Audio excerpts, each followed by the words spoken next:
নমস্কার বন্ধুরা, কেমন আছেন সবাই? সুভাষিনী লাইফের নতুন একটা ভিডিওতে আপনাদের সবাইকে স্বাগত। বেলটা দেখে নিশ্চয়ই বুঝতেই পাচ্ছেন বিরিয়ানি বানাবো। আজ কিন্তু জাতা বিরিয়ানি বানাচ্ছি না, ভেজ বিরিয়ানি বানাচ্ছি। পনির এবং এঁচড় দিয়ে বানাবো এই বিরিয়ানিটা। আপনারা সম্পূর্ণ ভিডিওটি দেখতে থাকুন।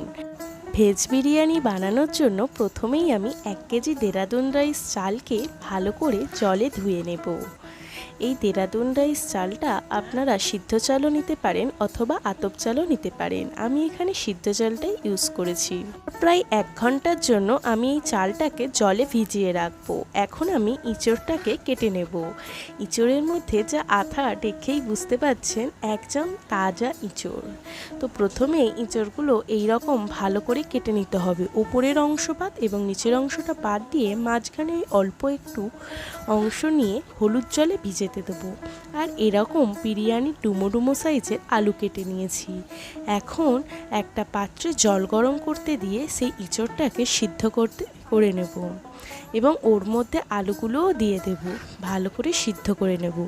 এখন আমি প্রায় 250 গ্রাম দুধে স্যাফরন বা কেশর ভিজোতে দেব। বিরিয়ানি মশলা বানানোর জন্য কড়াইতে দারুচিনি, এলাচ, লবঙ্গ এবং জায়ফল ও জয়িত্রীটা ভালো করে ভেজে নেব। মিক্সার গ্রাইন্ডে পেস্ট করে নিলেই তৈরি হয়ে যাবে বিরিয়ানি মশলা। করে কেটে রাখা পনিরের উপর নুন এবং হলুদ দিয়ে মাখিয়ে গরম তেলে ভালো করে লাল লাল করে ভেজে নিতে হবে। আর দেখতেই পাচ্ছেন কেমন লাল লাল করে ভাজা হয়ে গেছে। আর এদিকে আমার ইঁচড় এবং আলু দুটোই সিদ্ধ হয়ে গেছে। আর ওই তেলের মধ্যে ইঁচড়টাকে সেমভাবেই ভেজে নিতে হবে। ইঁচড়ের উপর সামান্য একটু হলুদ এবং নুন ছড়িয়ে দেব। মানে একটা কথা বলে রাখি, ইঁচড় এবং আলু খুব বেশি সিদ্ধ করবেন না, মিডিয়ামে এরকম সিদ্ধ করবেন।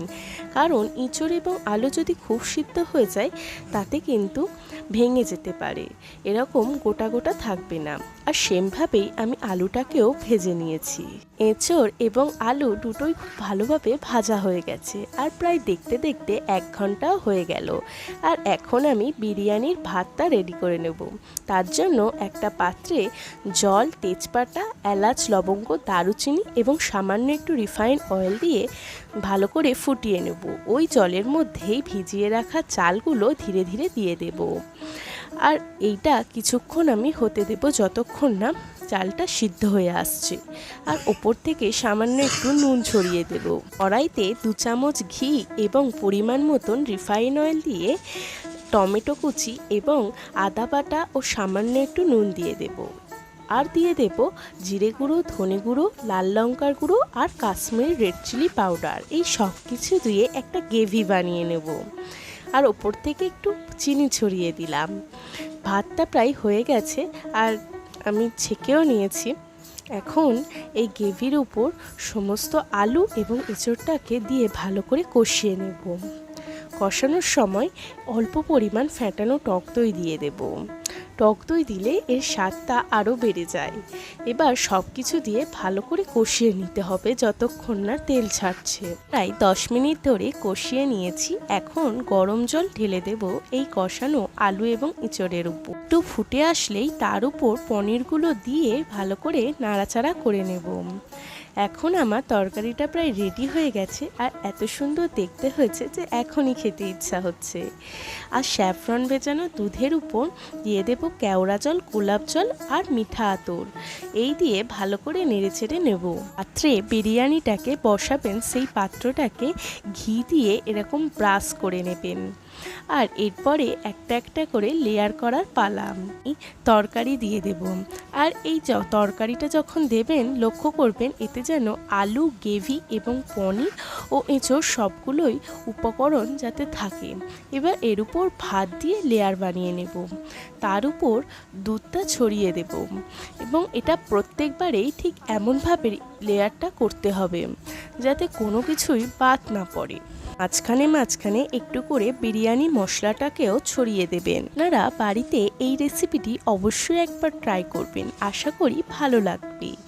আর আমার এই চ্যানেলে অনেক কিছুরই শর্টস ভিডিও আছে, সময়ের অভাবে হয়তো লং ভিডিও বানাতে পারি না, তবে আপনারা শর্টস ভিডিওগুলো দেখবেন। নিজে শুধু রান্নাবান্নার ভিডিও করি এমনটা নয়। আমি ঢাকা সমেত বিরিয়ানির পাত্রটা গ্যাসে বসিয়ে দেব আর প্রায় 10 মিনিটের জন্য এটা হতে দিতে হবে। আর দেখুন, এখন আমার বিরিয়ানিটা সম্পূর্ণ রেডি হয়ে গেছে। বিরিয়ানির হাঁড়ি ঢাকা খোলার সঙ্গে সঙ্গে এত সুন্দর একটা স্মেল বেরোচ্ছে যে এখনই খেতে ইচ্ছা হচ্ছে। এরকমভাবে পাত্রে সাজিয়ে রায়তা এবং সসের সাথে সার্ভ করুন। নিরামিষ দিনে বাচ্চা থেকে বড় সবার মুখে হাসি ফোটাতে অবশ্যই বানিয়ে ফেলুন এই নিরামিষ ভেজ বিরিয়ানি। আমার চ্যানেলটি যদি এখনও পর্যন্ত সাবস্ক্রাইব না করে থাকেন তো অবশ্যই একটি সাবস্ক্রাইব করুন আর লাইক কমেন্ট শেয়ার করুন। Thank you for